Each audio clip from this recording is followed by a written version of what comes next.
Բարև ձեզ, մենք շարունակում ենք կանաչ ուղեգից հաղորդման շարքը եւ այսօր շարունակելու ենք խոսել բնապահպանների դեմ ներկայացվող ռազմավարական հայցերից կամ դատական հայցերից, որը միջազգային SLAPP է կոչվում եւ այսօր մի մարդու հետ ենք խոսելու Թերմինե Ենոքյան Բարև ձեզ։ Բնապահպան լրագրող ու մարդ, ով որ շատ անձնական փորձառությամբ ծանոթ է այս դատավարական process-ներին, իր ակտիվիզմի բերումով, Թերմինե ջան, շատ մերսի, որ ընդունեցիր մեր հրավերը։ Մենք այսօր ուզում ենք հենց ավելի կենտրոնանանք բնապահպանների վրա, ինչու են բնապահպանները թիրախավորվում այս տեսակի հայցերով եւ ինչ հետևանքներ է դա ունենում, բայց կուզենամ սկզբից մի քիչ քո փորձառության շուրջ կառուցենք զրույցը։ Ու գնանք ավելի հետ։ Ինքը ամենասկզբից պատմի, թե ոնց է քո մոտ ընդհանրապես այդ մոտիվացիան ու շարժառիթը առաջացել հենց բնապահպանական խնդիրներով զբաղվելու։ Շնորհակալություն հրավերի համար։ Իմ գործունեությունը որպես լրագրող բնապահպանի, այսպես ասած, սկսվել է դեռևս 2011 թվականից։ Մոտիվացիան եւ դրդապատճառը կարելի ասել հանդիսացել է ամուլսարի հանքի շահագործման բազմաբևեռ խնդիրը, որտեղ որ ես ինքս հանդիսացել եմ Ազդակի համայնքի բնակիչ, ուսումնասիրել եմ ոչ միայն բնապահպանական խնդիրները եւ առաջացող ռիսկերը, այլև իրավական դաշտը, ինչպիսի հնարավորություններ եւ խոչընդոտներ կան ընդհանրապես քաղաքացու համար, ով որ փորձում է մի ամբողջ մեքենայի դեմ կանգնել, փորձում է կանխարգելել օրինակ բնապահպանական աղետը իր գնահատմամբ այդ տարածաշրջանում եւ հասկացել եմ, որ բավականին բարդ է ու եթե դու Ազդակի համայնքի բնակիչ չես, անգամ իրավական կարգավորման տեսակետից դու որևէ ծրագիր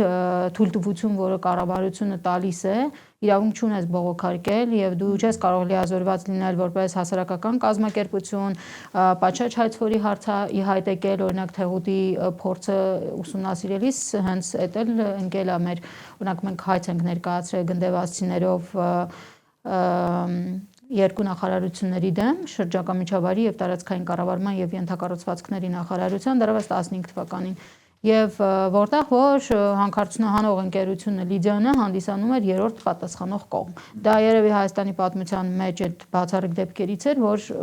դատավարությունը մտավ դատաքննության փուլ։ Մենք մինչև օրս իհարկե բողոքարկումների փուլի մեջ ենք, եթե ինչ-որ մեկին ասեք 10 տարի տևած դատավարությունով կա հաղթանակ, բայց այդ հաղթանակը ոնց որ դատավճիռ ուժի մեջ չի մտել ու տարիներով դեռ հələ կարող է քննվի ու գուցեև արդյունք չունենա, կասեն չեն հավատա կամ անիրատեսական կլինի, էլի մի կողմից այդպիսի գնահատական տալը։ Այո, մոտիվացիան այն ա եղել, որովհետև հարազատներս ինքս շատ հաճախ բախվել եմ հենց բնապահպանական խնդիրների հետ եւ տեսնում եմ, որ մարդիկ ուղղակի անպաշտպան են մնում, հատկապես երբ որ իրենց իրավունքների իրացման հարց է իհայտ գալիս, իրենց խոսքի ազատությունն է սահմանափակվում, հանրային լսումներն են ուրեմն կեղծվում շատ հաճախ եւ իրենց խոսքը տեղ չի հասնում եւ կառավարությունը եւ նախկին եւ ներկա շատ հաճախ հենց ուրեմն կեղծ ձևակերպումներով կամ նարատիվներով այսպես անց են կացնում բոլոր այդ հանրային լսումները ձևակերպումներով մարդիկ իրենց խոսքը, իրենց կարծիքը չեն կարողանում տեղ հասցնել։ Այդուհանդերձ այդ խախտումները իմ համար շատ ցավագին են եղել։ Այս մասին մեր ախորդ զրույցներից մեկում խոսում էինք, որ մասնակցության միջավայրի տեսանկյունից Հայաստանում քաղաքացիական մասնակցության լիքը խնդիրներ կան հենց ինստիտուցիոնալ մակարդակով, process-ների մակարդակով, նարատիվների մակարդակով ու շատ հետաքրքիր որ դու հենց ինքդ դրանց առնչվելով ես ի վերջո սկսել զբաղվել այս խնդիրներով, երբ եղավ առաջի հայցը քո դեմ, որտեվ հետաքրքիր է դու ոնց ես ընկալել, երբ որ տեսնում ես, որ ընկերությունը քեզ դատի է տվել ու ինչ մտքեր են քո մոտ առաջ գալիս, էլի, ինչի համար է սա, ինչ նպատակ է հետապնդում, արդյոք դա ինչ որ իրավական նորմալ process է, որի միջով դու պետք է անցնես, ոնց է եղել, էլի առաջինը ոնց է եղել ու ինչ արձագանք է քո մոտ եղել այն ժամանակ։ Տեսեք, ընդհանրապես դատական հայցն է, քաղաքացիական դատական հայց, որը կոչվում է զրպարտության հայց մեր օրենսդրության շրջանակներում, դա մի օրում չի ի հայտ գալիս ընկերությունների մոտ, որ այսինքն ինչ մարդուն կարելի է դատի տալ։ Իրենք միջև այդ օգտագործում են շատ տարբեր այլ մեթոդիկաներ, օրինակ կարող են աշխատանք առաջարկել բարձր, կարող են ուսման հնարավորություններ, հեռանկարներ առաջարկել, կարող են ճնշման այլ մեթոդներ կիրառել, ասել այս հոդվածը ջնջի կամ բարեկամների հարազատներիդ օգտագործել, ասելով որ թող այսինչ բանը չգրի մեզ, չանդրադառնա եւ այլն։ Այսինքն եթե այդ մեթոդները բոլորը սպառվել են, դատական հայց ներկայացնելը դա մյուս փուլն է, այսպես ասած։ Բայց ճիշտ չէ, կնշեմ, որ նման դատական հայցերը ընդհանրապես սկսել են 2018 թվականից հետո, հեղափոխությունից հետո, այսինքն մինչև հեղափոխությունը ավելի շատ ճնշման այլ միջոցներ էին, հա, կիրառվում երևի թե չեմ բացառում, որ 18 թվականից հետո այդ այլ ճնշման միջոցները, այսինքն իրենք վերացել են, բայց դրան գումարվեց 18 թվականից հետո նոր գործիք, որը հա դատի տալն է։ Այսինքն մինչև 18 թիվը փաստորեն չունենք փորձառություն, երբ որ հայց ներկայացվի բնապահպանի դեմ։ Այո, ես այդ իմ փորձառության մասին երբ որ խոսում եմ 2011-ից 18 թվականների շրջանի մասին եմ ասում, երբ որ այդ մեթոդիկան է կիրառվել եւ ոչ միայն մի ընկերության կողմից, այլ շատ տարբեր ընկերությունների կողմից, որովհետեւ իրենց գործունեությունը բնության հետ կապված բնությունը աղտոտելու հետ կապված շատ մի դեպք չի, երկուս չի, հաճախակի կրկնվող process-ների մասին ենք խոսում։ Երբ որ 18 թվականի դատական հայց ներկայացվեց իմ դեմ, այդ ժամանակ արդեն ամուսար տանող ճանապարհները տեղացիները փակել էին եւ դա երկրորդ հայցն էր։ Առաջին հայցը մոտավորապես 20 հոգու դեմ էր ներկայացվել, 28 հոգու դեմ էր ներկայացված, որտեղ որ իրենք ուզում էին մեզանից շատ մեծ կլորիկ գումար, բայց դատարանը ասել էր գնացեք յուրաքանչյուր անձից ինչքան որ պետք է դուք պահանջում եք գումար, անհատական բաժանում արեք, որ հայց կարողանաք վարույթ ընդունել եւ իրենք այդ բաժանումը չէին կարողացել անել կամ չէին արել։ Բնակիչների նկատմամբ հայցերի մասին, այդտեղ շատ տարբեր մարդիկ կային եւ փաստաբաններ կային եւ տեղացիներ կային եւ լրագրողներ կային։ Բայց հիմնականում այո, տեղացիների մասին էր խոսքը, ովքեր որ արգելափակել էին ճանապարհները դեպի Ամուլսար տանող այդ գիծը։ Դրան հաջորդեց մի միտինգ, որը ջերմուկում էր տեղի ունենում, որտեղ ես հայտարարեցի, որ ընկերության գործունեությունը որակում եմ որպես հանցագործ եւ դիտարկեցի, որ իրենց գործունեության հետևանքով կոնֆլիկտային միջավայր է ստեղծվել եւ գյուղում, եւ ջերմուկում, եւ հարակից այլ գյուղերում եւ համայնքներում եւ միջհամայնքային խնդիրներ են ի հայտ գալիս։ Չանցավ 2 շաբաթ մեծ աղմուկ, մեծ ոնց որ կոնֆլիկտ տեղի ունեցավ, անգամ բախումներ տեղի ունեցան հենց Ամուլսարի առաջին մուտքի մոտ, այդպես մարդիկ իրար ծեծեցին եւ աշխատողները եւ ակտիվիստները եւ այլն, եւ իմ ասածը ոնց որ ասած հաստատվեց։ Բայց ընկերությունը իմ հայտարարությունը դիտարկեց որպես կեղծիք եւ զրպարտություն եւ դատական հայց ներկայացրեց 1 միլիոն դրամի շրջանակներում, որպեսզի հերքեմ եւ իրենց վճարեմ 1 միլիոնի չափ գումար։ Առաջին այցյանի դատարանը 100,000 դրամ էր գնահատել իբրև որ ես պետք է վճարեմ եւ հերքում տամ։ Վերաքննիչ դատարանը, ինչքան որ ընկերությունը ուզել էր գումարած իրենց փաստաբանի ծախսը, դա այն ժամանակ ուրեմն կուրսով 3500 եվրոյի չափ գումար էր, բավարարել էր ընկերության հայցը, վճարաբեկ դատարանը իմ բողոքը այլևս չլսեց։ Ես ստիպված գնացի Մարդու իրավունքների եվրոպական դատարան, բողոքարկեցի այդ վճիռը, այս պահին գտնվում է Հայաստանի Հանրապետության։ Այո, վճարումը արել եմ, պարտվեցի դատարանում, ինչը շատ մեծ աղմուկ բարձրացրեց հանրային միջավայրում, մոտ 60 կազմակերպություն անհատներ միացան, պահանջեցին, որ ոնց որ ասած այդ դատապարտեցին այդ դատական վճիռը, գնահատեցին, որ դա շատ վատ նախադեպ է եւ շատ վատ տեղատանում եւ իրենք չեն սխալվել, եթե մենք հետ նայենք մինչեւ 2022 թվականի նոյեմբեր այս ժամանակահատվածում, այս 4 տարվա մեջ, մենք 3-4 տարվա մեջ մենք ունեցել ենք տասնյակ դատական գործեր ընդդեմ քաղաքացիների, փաստաբանների, լրագրողների, որտեղ որ արդեն 1 միլիոն դրամ չէ որ պահանջում են, արդեն 6 միլիոն դրամ են պահանջում։ Տարբեր ընկերություններ, պետական պաշտոնյաներ են դրանք, լրագրողների եւ լրատվամիջոցների դեմ հայցեր են դրանք ու այդ որոշ գործեր հաղթել են, որոշ գործեր պարտվել են։ Այս ամբողջը տևում է մինչև եվրոպական դատարան հասնելը քանի տարի։ Մոտ 10 տարի։ Մոտ 10 տարի։ Հետաքրքիր է, որ փուլում դու հասկացա, որ սա ուղղակի դատական ինչ-որ process չի հեղինակության վերականգնելու պահանջով եւ այլն, այլ իրականում դա լրացնելու, ճնշելու, ռեսուրսները քամելու, էներգիա ժամանակը քամելու բան, մարտավարությունը այդ քոնը շատ այն մյուս գործիքներից հերթական նոր գործիքն է, երբ այդ Նախ մասսայականությունը հաշվի առնենք, որովհետև միայն դատալեքս համակարգում բավական է գրել Լիդիան Արմենիա ընկերություն եւ կտեսնեք թե քանի դատական հայց է ներկայացվել եւ ինչ ժամկետներում են դրանք ներկայացվել։ Մոտ 19 դատական հայց է ներկայացվել քաղաքացիների, բնապահպանների եւ տեղացիների նկատմամբ եւ այդ մասսայական այդ ճնշման գործիքը, այսպես ասած, ակնհայտ երևում է դատալեքս համակարգում ու եղած դատական գործ մենակ քո դեմ չի, այլ ուրիշների դեմ էլ է այս գործիքը։ Իրանք ֆիլտրված հասկանում են թե ում դեմ կարելի է, ով է պետք, ում կարելի է ճնշել, որտեվ եթե ինձ ճնշելով ես լռեմ, մի ամբողջ համայնք շատ դեպքերում ինձ է նայում եւ եթե ես լռեմ, ապա ինձանից ավելի քիչ пассив մարդը բնականաբար կազդվի այդ ամեն ինչից։ Հա, այսինքն թիրախային էլ է, մենք կարծես տեսել ենք նկատում, որ կարող է շատերը պոտենցիալ բան դառնան, հա, թիրախ դառնան, բայց ընտրողաբար է մոտեցումը լինում, կոնկրետ թիրախավորվում են կոնկրետ մարդիկ, տեսնեն ինչ ազդեցություն անում, որտեղ աչուձախ կրակելն են մի բան չի էլի։ Հա, եթե իրենց հաջողի լրացնել, այդ մյուսների վրա դա շատ ավելի մեծ էֆեկտ կունենա։ Դու նաև մի քանի անգամ այս process-ներով անցել։ Երրորդ անգամ եմ արդեն անցնելու։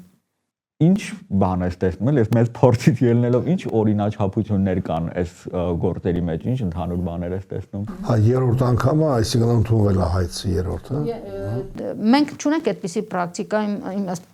ըստ իս, որ դատարան չընդունի հայցը, որովհետև պիտի պարտավոր է հայցը տվել են, եթե բոլոր ընթացակարգերը վարչական պահվել են,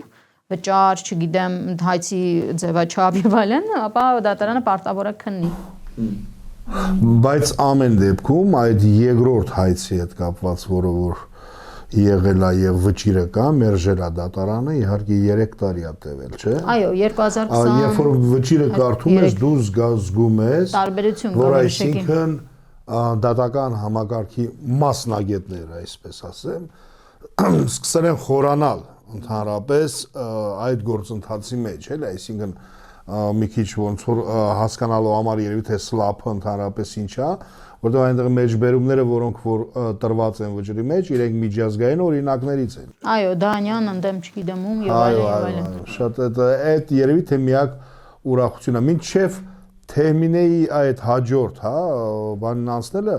ես հիմա ուղղակի նստած մտածում ենք, ասում եմ լավ, այ կարծես թե հեղափոխություն է եղել, հա, եւ պիտի ավելի շատ ժողովրդավար լինենք, բնապահպանական իրավունքները ավելի պիտի հարգվեն,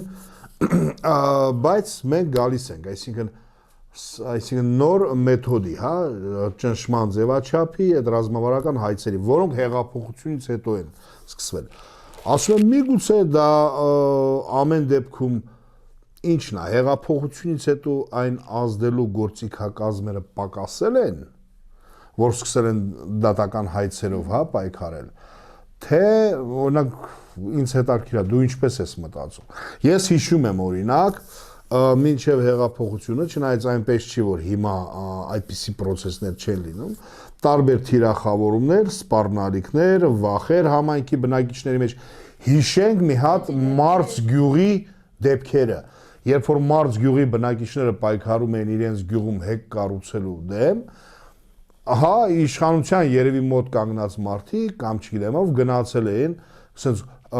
գողականներ էին բերել, ամբողջ գյուղին ճնշել, վախացրել, եւ հանգիստ եկել իրեն շինարարություն անել եւ գյուղացիները այլևս չէին խառնում, որովհետեւ շատ ուժեղ էր, հա, այդ ճնշումը։ Սպառնում էին բանակում ծառայող տղաներով, ընտանիքներին ֆիլտրել էին, թե ովքեր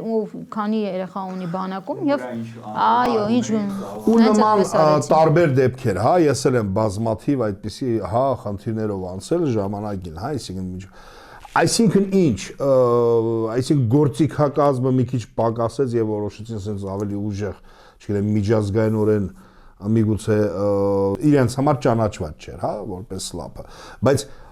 պատճառն եմ ուզում հասկանալ ձեզ, խի դա սկսվեց հեղափոխությունից հետո, այսինքն մենք ստացվում է, որ հեղափոխությունից հետո ավելի քիչ ժողովրդավար ենք, չգիտեմ, միգուցե ավելի քիչ հանցագործ, հա, գողականով բանով, բայց ավելի քիչ ժողովրդավար, որ ինստիտուցիոնալ ձևով այդ ամեն ինչ սկսվեց դրսևորվել։ Իմ սուբյեկտիվ կարծիքով մինչ 18 թվականի իրադարձությունները կիրառվել են շատ տարբեր մեթոդներ ճնշման ծեծի, սպառնալիքի, գումարի, չգիտեմ, կաշառելու, տարբեր տեսակի անտանելի միջավայր ստեղծելու, որ մարդը թողը գնա եւ այլն։ Դրանից հետո, գիտեք, կարան որոշ այդ կարգի դեպքեր ուղղակի չլինեն կամ նվազեն, որովհետև ասել 18-ից հետո ընդհանրապես այդպես դեպքեր չեն եղել, դա էլ սուտ կլինի։ Երևի, բայց պակասել է։ Հա, նվազել է։ Դրա համար ավելի շուտ պետք է գնահատենք դա որպես նվազում, որից հետո, երբ որ դատական process-ը սկսվում որպես ճնշման գործիք, դա խոսում է այն մասին, դե հիմա մարդը համարում է, որ կամ, չգիտեմ, ընկերությունը որևէ կազմակերպություն համարում է, որ իր մոտ իր հեղինակությանը վնաս է պատճառվել, մարդը սկսում է դատավարական process եւ համարում է, որ իր իրավունքը այդպես խախտվել է, չկա ակնհայտ ծեծի դեպք, չկա սպառնալիքի դեպք, կաշառելու դեպք, կա ուղղակի դատական գործընթաց, որը իրավունք է տալիս, որովհետեւ կողքից նայողը միշտ չի որ դատավարական process-ի մեջ խորանում է։ Ու բոլորը իրավաբան են ու կարող են հասկանալ, այ դու ինչ ասեցիր, արդյոք դու վիրավորել ես թե ոչ։ Այսինքն լղոզելու ձևը հեշտ է այդպես։ Բանել չէ, օրինակ Շավարշի հետ որ խոսում ենք, Շավարշն ասում էր, որ իր վերաբերյալ ընկալման փոփոխություն եղավ, երբ որ իրան դատի տվեցին ու մյուս, հա, մասնակիցներին իրանց գործադուլի, որ մարդիկ սկսում են մտածել, դե մի բան այն չես արել կամ, հա, ուրեմն ինչ որ մեղքի բան կարող է լինի եւ այլն, որովհետեւ ով է մտնում դատական process-ի մեջ, այդ մարդկանց մոտ միանգամից առաջին ասոցիացիան այնա, որ դու խնդիրների մեջ ես, որ ընկել ես դատական գործերի մեջ, քո ասած չեն խորանում։ Ինչի համար է մտել, ինչ process է, ինչ բովանդակություն է եւ այլն։ Այն էլ գյուղական վայրերում դա կարա ասենք օրինակ անցալվի նույնիսկ ընդհանուր զուգահեռներ, այսինքն ընկալումներ լինեն, որ դա ասենց ինչ որ քրեական հետապնդում է, բան, ասենց, այսինքն մարդկանց դա հա, էլի վախացնում է։ Պատկերացրեք, որ 10 տարի Հայաստանի վարչական դատարանից ծանոթություններ են գնացել Գնդեվազի post եւ այնտեղ 10 հոգի մարդ եղել են հայցվորներ։ Իրանք բարբերաբար ստացել են ծանոթություններ ոչ թե որպես պատասխանող, որպես քրեական, չգիտեմ, հեղինակության կամ, չգիտեմ, ինչ-որ մի խնդրի մեջ ներառված մարդ, այլ մարդիկ, ովքեր ուզել են իրենց իրավունքը վերականգնել։ Ճիշտ հակառակ process-ի մասով, ճիշտ է, հոգնել են այդ ամեն ինչից, բայց այդուհանդերձ դա ոնց որ իրավիճակը հակառակ կողմի փոխելու, հա, շարակարերը փոխելու փորձեր այդ 10 տարիների ընթացքում, այնպես որ կա նաև դրա հակառակ կողմը։ Մի քիչ երկրորդ այդ քո հայցից էլի, այսինքն պատմես, այսինքն ընդհանրապես ոնց է սկսվում։ Մի շատ կարճ, որպեսզի հա էլի։ Տեսեք, 2022 թվականին, երբ որ նոյեմբերն էր, դատավճիռ եղավ Լիդիանի համար, այսպիսի 3500 եվրոյի չափով, որ պետք է փոխհատուցե իրենց, վճիռը հրապարակելուց անմիջապես հետո, երևի մի 10 օր հետո, ես իրավատեր կապանցիներ հասարակական կազմակերպության Facebook-յան էջում նկատեցի ուղիղ եթերի տեսանյութեր, որտեղ որ ողջի գետը աղտոտված էր եւ այս կազմակերպությունը ասում էր, որ վթարը տեղի է ունեցել այս ինչ տեղը, այս ԶՊՄԿ-ից դեպի ոնց որ Արցվանիկ Պոնչամբար գնացող հատվածում է։ Եվ եղելությունը այս հասարակական կազմակերպությունը որակել էր վթար։ 4 տեսանյութ էր հրապարակել, 4 տեսանյութի տակ էլ մինչ օրս գրածա վթար։ Ու անգամ գրածա, որ վթարը ԶՊՄԿ-ն վերացրեց։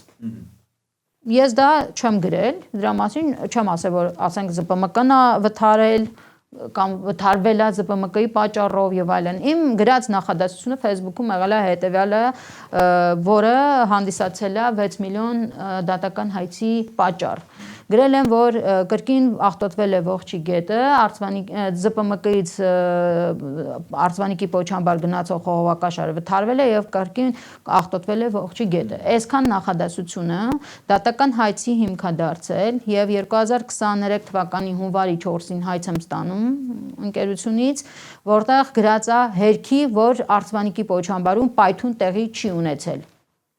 Ես չեմ գրել պայթունի մասին, ես շատ լավ պատկերացնում եմ, որ Արծվանիկի Պոչամբարը որտեղ է գտնվում, պայթունի դեպքում ինչ վնաս կարող լիներ ու ողջի գետը որտեղ է գտնվում, ինչ հեռավորություն է եւ այլն։ Այսինքն առնվազն աշխարհագրորեն տարածքը լավ պատկերացնում եմ։ Եվ իրենք ասենք անգամ եթե ես ինչ որ մի սխալ բան գրած լինեի կամ գրած լինեի իրանց ասած ձևով, խնդիր չէր հերքելը ու ասել, որ ասենք ես սխալ եմ գրել, կներեք։ Բայց եթե ինձ պարտադրվում է հերքել մի բան, որը ես չեմ գրել, որ ես առաջնային ինֆորմացիայի աղբյուր չեմ, երկրորդ ինֆորմացիայի աղբյուր եմ եւ ընդհանրապես ես խոսել եմ փաստի մասին, այլ ոչ թե անգամ գնահատականի տեսակետից ու չեմ ասել, որ այս ընկերության պատճառով է, հողում արել եմ դատախազության վրա, որ քրեական գործերը կարճվում են, որովհետեւ դրանից առաջ դեռևս 19 թվականի հոկտեմբերի 17-ին ողջի գետը կրկին աղտոտվել էր եւ այստեղ արդեն քրեական գործով ապացուցված էր, որ այնտեղ ով է մեղավոր, ինչքան վնաս է հասցվել եւ այլն եւ այլն։ Եվ եթե ես դրա մասին խոսել եմ դեռ 19 թվականին, ապա 22 թվականի դեկտեմբերին առնվազն ուղղակի հիշատակել եմ այդ դեպքը։ Դատական գործը տևել է առնվազն 3 տարի։ Այս ընթացքում ընկերության փաստաբանը հրաժարվել է, որ դատարանում ընդհանրապես լուսաբանում տեղի ունենա։ Մենք դատական նիստերի ձայնագրությունները ուղղակի դիմումով վերցրել ենք եւ դրանք հասանելի են YouTube-ում, Facebook-ում, ում հետաքրքիր է նայում, ես ամբողջությամբ տեղադրում եմ առանց խմբագրման։ Եվ իրենք փորձել են հայցի հիմքերը փոխեն մի երկար ժամանակ ու իրենց չի հաջողվել հայցի հիմքերը փոխել, անգամ վերաքննիչ են բողոքարկել եւ պարտվել են այնտեղ եւ այդ ընկերությունը ինձ փոխհատուցել է 150,000 դրամ գումար։ Եվ մի տարի անցավ, դատաքննությունը ավարտվեց, որտեղ որ դատավորը Անուշավան Մուշեղյանը գնահատեց դատական վճռով, որ սա իմ գրածից չի երևում, որ ես ինչ որ թիրախավորված վիրավորել եմ եւ ընդհանրապես վիրավորանք զրպարտանք չկա իմ ասացի մեջ, դրանք որոշակի փաստեր են, որոնք արձանագրված են ապացույցներով, որոնք որ Պանորամա AM-ի նյութն ենք տվել, չգիտեմ, կա իրավատեր կապանցիների YouTube, Facebook-ի էջի հողումներն ենք տվել, նման վերնագրերով պայթուն Արծվանիկի Պոչամբարում իմ գրառման մեջ գոյություն չունի եւ եթե անգամ մամուլում ինչ որ մեկը գրել է դրա մասին, դա ինձ վերագրելը առնվազն խելամիտ չի։ Եվ մոտավորապես այսպեսի վճիռ է տվել, բայց կարևոր է գնահատել, որ դատարանը արձանագրել է մի քանի կարևոր խոսքի ազատության հետ կապված արձանագրումներ ա արել, որտեղ որ օրինակներ ա բերել մի քանի երկրների հետ Ռուսաստանի, Դանիայի, Հայաստանի վճռաբեկ դատարանի օրինակներ, որոնք այս վճիռները հատկանշական են եղել դատավճիռ կազմելիս եւ ամբողջությամբ մերժել է ընկերության հայցը եւ այս դատական վճռով էլ եւս 100,000 դրամ ինձ փոխհատուցում է նախատեսել։ Դատական վճիռը դեռ ուժի մեջ չի մտել, որովհետև ունի բողոքարկման ժամկետ, դա մարտի 23-ն է, եթե չեմ սխալվում, եւ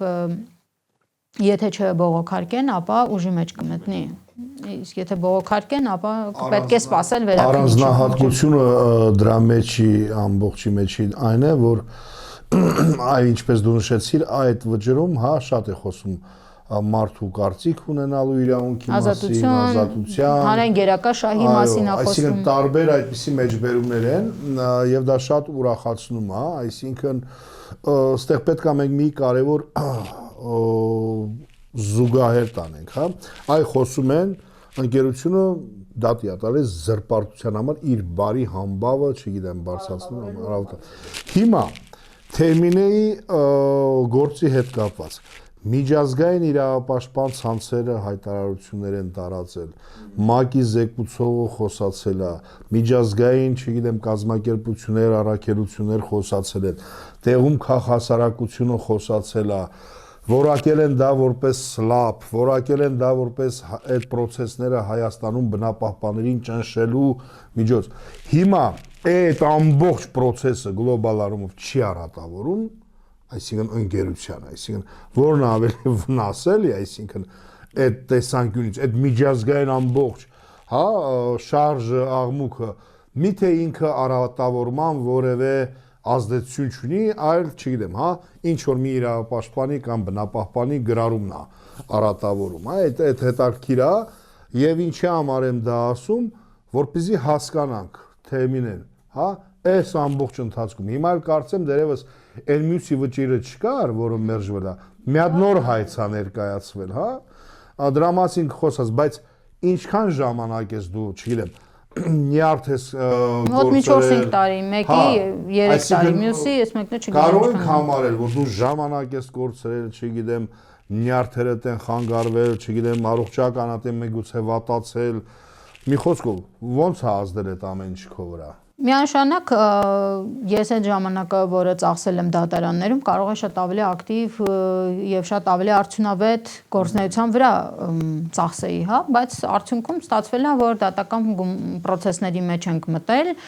ինչը ես իհարկե որպես ճնշման գործիք դիտարկում եմ, որ մարդկանց լրացնելու շատ կոնկրետ ռազմավարություն են մշակել եւ մասսայական այդ դատական հայցերի ներկայացումը եւս ունի իր մուլտիպլիկատիվ էֆեկտը, բայց պետք է նաեւ այդ ամեն ինչի դրական կողմն էլ դիտարկել, որովհետեւ երբ որ դու դատական գործընթացի մեջ ես մտնում, ապա դու նախ փորձ ես ձեռք բերում եւ եթե օրինակ հաղթած գործով դուրս ես գալ այդ ամեն ինչից, այստեղ այլ հարց է հայտ գալի, արդյոք հաղթանակած դատական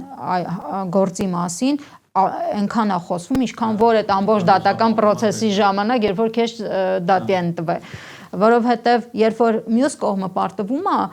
հնարավորինս նվազեցնում են իրենց պարտության վնասները եւ պարտավորություն չունեն, չէ, հրապարակային ասելու մենք դիմել էինք դատարան, թե չէ, իհարկե չեն, իրանք չեն, այո, իհարկե չեն ասի դա, բայց խնդիրը այստեղ այն է, որ անգամ ես դա նկատեցի անցած տարի դեռ Ամուլսարի գործով, երբ որ մենք վարչական դատարանում ունեցանք աննախադեպ դատական վճիռ, որտեղ որ Կարեն Զարիկյանը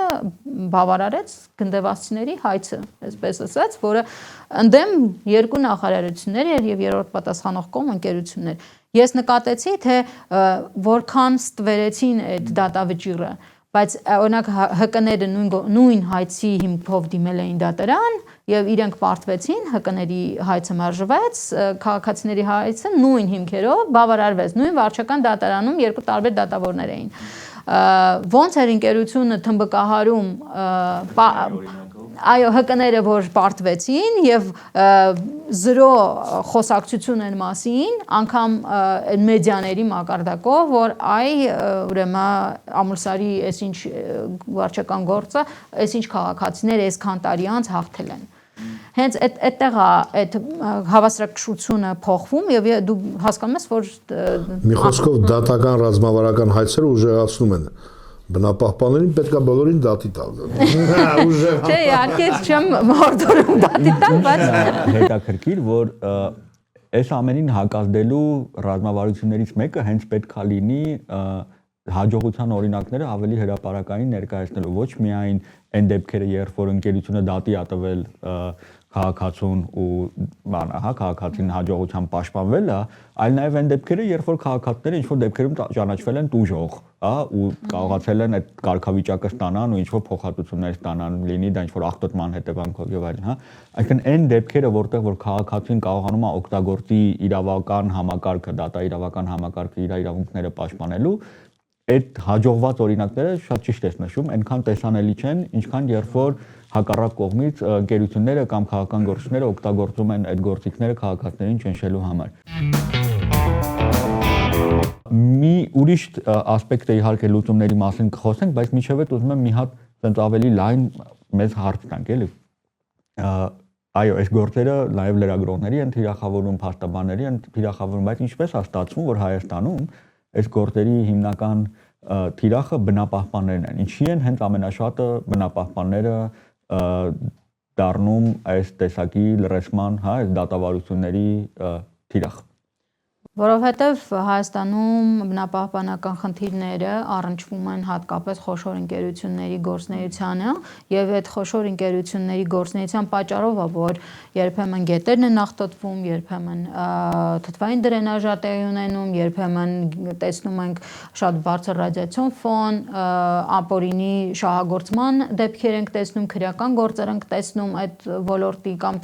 տեսչության ստուգումների արդյունքում է շատ հաճախ ի հայտ գալիս խախտումների շատ տարբեր դեպքեր, բայց մինչև բանը հասնում է նրան, որ արձանագրվի պետական իրավական համակարգի կողմից,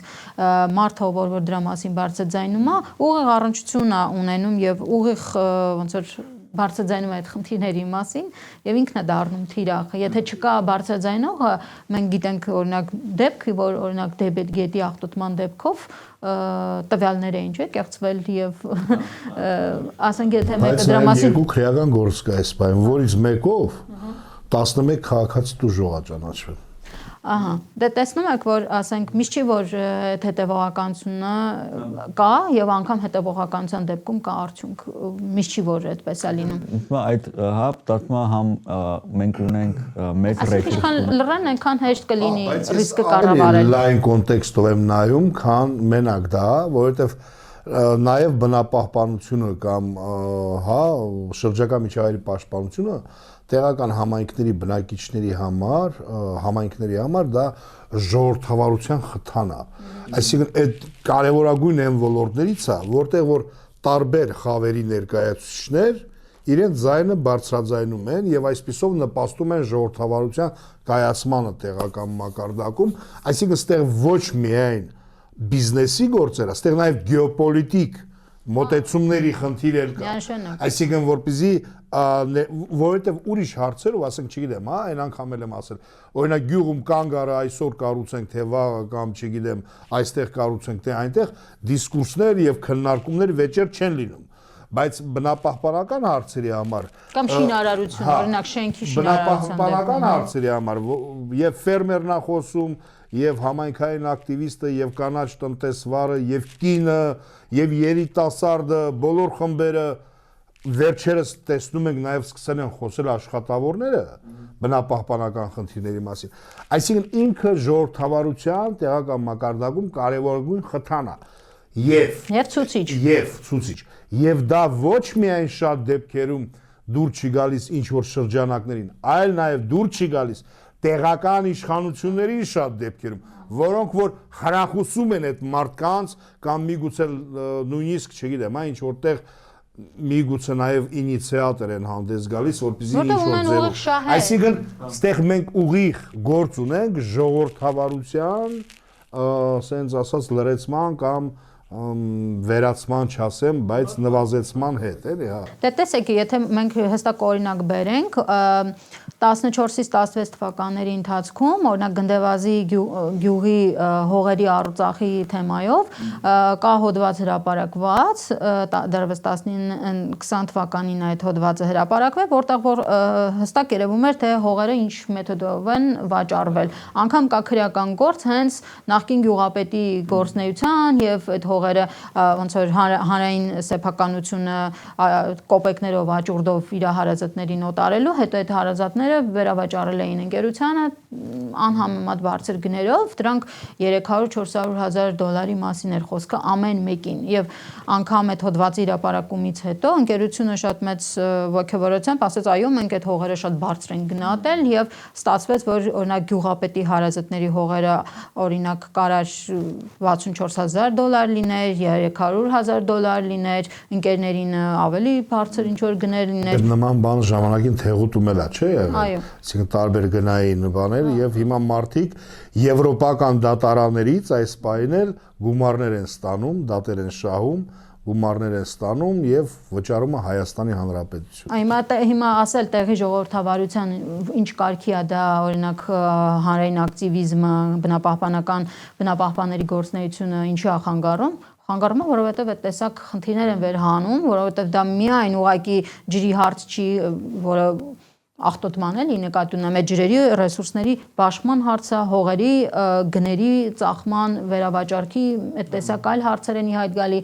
Ինձ իրոք միշտ թվացել է, որ Հայաստանում բնապահպանական օրակարգը միշտ շատ ավելի լայն է եղել, քան պարզապես շրջակա միջավայրի պաշտպանությունը։ Միշտ առնչվել է ավելի համակարգային մեծ խնդիրների, կոռուպցիայից սկսած, ապօրինի ունեցվածքի կուտակման խնդիրներով։ Որտեղ պետք է հանքշահագործել Հայկ մի տարածքում, որը օդում չես կարող հանքշահագործես, պետք է լինի ֆիզիկական տարածք։ Դրանք հեկտարներ են։ Հանքշահագործելու համար ինչ է պետք ջուր։ Ջուրը սահմանափակ է, բոլորն ուզում են ջուր գյուղատնտեսության եւ այլ տեսակի գործունեություն ծավալելու համար։ Դա սահմանափակ ռեսուրսը, բոլորը կռվում են այդ ջրի համար։ Էլ օդի մասին չասեմ, որովհետեւ օդը աղտոտվում է եւ տեսնում ես միայն դրա վերջում հետևանքը, ասենք մրգի վրա, մեր շնչառական խնդիրների վրա եւ այլն եւ այլն։ Թևինե ջան, ի վերջո իմացանք, որ նորից հայց է ներկայացել քո դեմ ու դու ոնց որ կարծես թե աննուղելի ես, շարունակում ես քո, չգիտեմ, հանցանքների շարքը, էլի, այսինքն ինչու ես քեզ այդպես վատ պահում։ Դա ռետորական հարց է երևի, ինչ եմ ինձ այդպես վատ պահում, որովհետև տեսեք, ես գրառում եմ արել մի երևույթի մասին, որի մասին պարբերաբար խոսում եմ եւ գնահատում եմ, որ Հայաստանում բնապահպանական քրեական գործերը դատարան չեն հասնում, դա իմ սուբյեկտիվ կարծիքն է եւ եթե հնարավորություն ունենամ այնպիսի հետազոտություն անեմ, որ առնվազն 10 տարվա հարուցված քրեական գործերի քրոնիկան դնենք սեղանին, կհասկանանք, որ այդ գործերը դատավճիռ չունեն ու անգամ դատարան էլ չեն հասնում, որ մնաց մի հատ դատավճիռ ունենան, այսինքն մեղադրյալ չունենք վնասների փոխհատուցման այն իրական վնասների, ոչ թե 200,000 դրամ, հա, մենք խոսում ենք մեծ թվերի մասին։ Դրանք չկան կամ եթե կան Մուծեև կան, պետք է հետազոտել։ Ես գրառում եմ արել մի երևույթի մասին, որ տեսել եմ մի քաղաքացի Ջերմուկից, Կեչուտ գյուղից, նամակ էր ուղարկել ինձ, աղտոտված ջուրեր ուղարկել, ասում էր սա իմ տարածքն է, գտնում եմ, որ դա Ամուլսարի տարածքից է գալիս այդ ջուրը եւ աղտոտվել է, չգիտեմ ով է պատճառը։ Ոչ մեկի անուն չի տվել, մարդը չգիտեր էլ ինչ է։ Ես նույն ձևի գրառում եմ արել, որ այս ինչ մարդուց ստացել եմ տեղեկություն, որ այս տեսանյութը, այս ֆոտոն եւ այլն, խնդրում եմ պարզեք ինչ է կատարվել։ Գնացել պարզել են, որ Ամուսարի տարածքից ինչ որ ջուր է եկել, բայց դա ընկերությանը հետ կապ չունի։ Հա, բայց Ամուսարի տարածքը իհարկե լայն հասկացություն է, որովհետեւ այնտեղ գործունեություն են ծավալում Օրինակ Հայաստանի էլեկտրական ցանցերը սյուները տեղադրում, օրինակ Պաշտպանության նախարարությունը ճանապարհներ է գցում, օրինակ, չգիտեմ, եւ ընկերությունը, օրինակ շինարարություն է անում, կարա եւ հրդեհ լինի, կարա շատ տարբեր եւ դուրս գա ընդհանրապես ընկերության վարձակալած տարածքի սահմաններից։ Ես ընդհանրապես ընկերության մասին էլ չեմ խոսել եւ չեմ ասել, որ այս ընկերության պատճառով է կամ այս ընկերությունն արև այլն։ Ես խոսել եմ երևույթի մասին, որ Ամուսարի տարածքում շարունակաբար եղել են այս կարգի դեպքեր, որի արդյունքը չկա։ Այսինքն մենք չունենք քրեական գործեր կամ անգամ եթե կան, դրանք ծածկադմփոց են արվելու կամ կարճվելու են, որտեղ այդպես է պրակտիկան տեղի ունեն։ Եվ այս գրառումը արժանացել է եւս մեկ դատական հայից ինձ եւ ընկերությունը այս անգամ արդեն 1 միլիոն չէ 6 միլիոն է պահանջում։ Փորձ են կատարել իմ հաշիվների վրա հայցի ապահովման միջոց կիրառել եւ կալանք դնեն, վերաքննիչ դատարանը մերժել այդ միջնորդությունը եւ հայցը հիմա դեռևս չգիտենք դատական նիստեր նշանակված չեն կամ առնվազն ես ծանոթված չեմ։ Տեսնենք ինչ ստացվի այս դատական գործից։ Լավ, հիմա որպեսզի